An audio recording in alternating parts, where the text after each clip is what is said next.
Hello, my name is Zisl Slepovitch, and I'm musician-in-residence at Yale University's Fortunoff Video Archive for Holocaust Testimonies. This video series is designed as a companion to our album Where Is Our Homeland, which is the first volume in the archive's ongoing effort to present songs and poems performed by survivors in testimonies given to the Fortunoff archive over the last 40 years. You can learn more about the project on the archive's website, songsfromtestimonies.org. Where Is Our Homeland? Songs from Testimonies Volume 1 was recorded in 2019 by the Zisl Slepovitch Ensemble, featuring renowned singer Sasha Lurje, Craig Udelman on the violin, Joshua Kemp on the accordion, keyboards and guitar, Dmitry Ishchenko on the bass, and myself on woodwinds. The songs in this collection differ vastly in terms of style, social and historical background, language, and many other aspects, but collectively they create a multidimensional picture of Jewish life before and during World War II. In this episode, we will be continuing talking about and listening to the songs sung by Liubov K, a native of the Ukrainian town of Zvenygorodka, a former inmate of the slave labor camp in the same area. This musical project began with Liubov's interview, with Liubov's testimony. And this song, Proschai, Farewell, is written in Russian. It was remembered by Liubov as a poem that people who were leaving their homes, abandoning their dear places that they loved all their lives, they were passing this poem to each other in this way, sharing that sorrow and sustaining and supporting each other. I wrote music to this poem in the genre of salon romance, of a bard song, so popular in the Soviet Union, and it came from the even earlier era, from the 19th century. Sentimentalist song that was very popular in the former Russian Empire, an urban genre that was also shared by people and was used to convey earnest feelings. So, Proschai, farewell.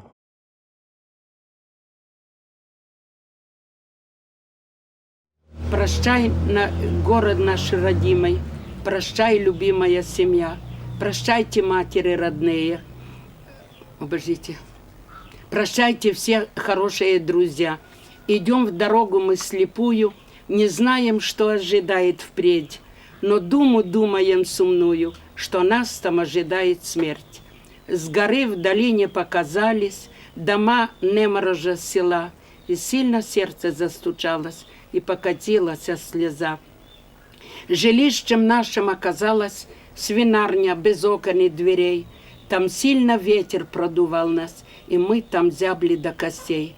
Сначала мы были не привыкши, нам дико показалось все. Тяжелым потом землю рыли и обливались слезой.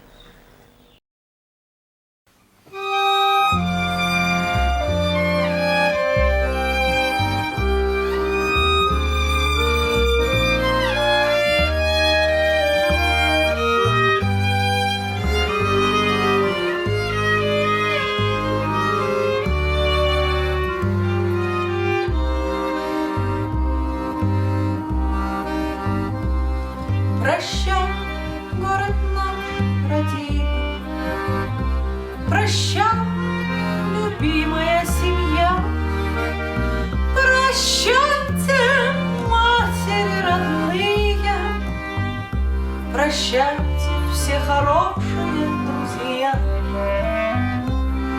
Идем в дорогу мы слепую, не зная, что ожидает впредь, но думаем сумную, что нас там ожидает смерть.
After launching Operation Barbarossa on June 22, 1941, the German army reached the central Ukrainian town of Zvynigorodka on July 29th.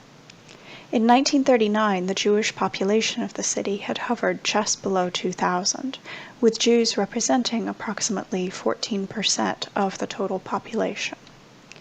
Liubov K recalls that the first few days of the German occupation were relatively calm. However, the Germans soon began going house to pillage and to terrorize the local inhabitants. In September of that year, the Germans forced all Jews in Zvynigorodka to move into a ghetto, which occupied only 2 streets and 1 alley. Conditions in the ghetto were so crowded that there were 2 to 3 families living in each house. Although the Zvynigorodka ghetto was not walled off, it was closely guarded by Germans and local auxiliary police known as the Polizei. In the ghetto, young, able-bodied Jews like Liubov were assigned to menial and humiliating tasks, such as cleaning latrines. As they worked, non-Jewish schoolchildren taunted them by singing anti-Semitic ditties and mocking their misfortunes. On May 2, 1942, the Jews of nearby Alshana were brought to the Zvynigorodka ghetto. Shortly thereafter, on May 5th, the Ukrainian Polizei and German gendarmerie rounded up approximately 300 able-bodied Jews from the ghetto and transferred them to an improvised labor camp in the village of Niemirozh, which lies 8 kilometers northwest of Zvynigorodka. In her interview, Liubov recalls, quote, "A German came to us and said we should take 2 changes of clothing, underwear, outerwear, and go to the Jewish council." End quote. There they would await their transfer to an uncertain future. In late September, early October of the previous year, a detachment of Einsatzkommando 5 had rounded up 100 Jewish men from the Zvynigorodka ghetto on the pretext of taking them for labor somewhere else. Instead, they were shot in Laptiv Meadow. This was the first mass shooting of Zvynigorodka Jews.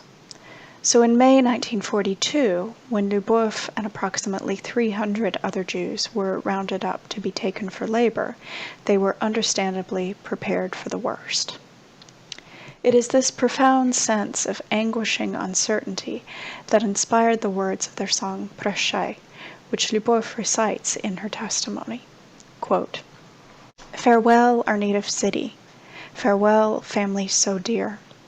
Farewell, precious mothers. Farewell to all our friends. Blindly we walk down the road, not knowing what lies ahead. The ominous thought is growing, that awaiting us is death." End quote. As it turned out, the Germans had other plans for this group of 300 Zvynigorodka and Alshana Jews. Liubov and her fellow prisoners were taken to Niemirozh, where they were forced to perform back-breaking labor on the transit highway number 4, which stretched from Lviv in the west to Taganrog in Russia in the east, with tributary roads running north to south. Liubov and the other Jewish prisoners in the Niemirozh camp worked on one such tributary road, which led north to Kiev. The laborers were given only the most rudimentary of tools, shovels and picks, with which they were asked to build, maintain, and repair the highway.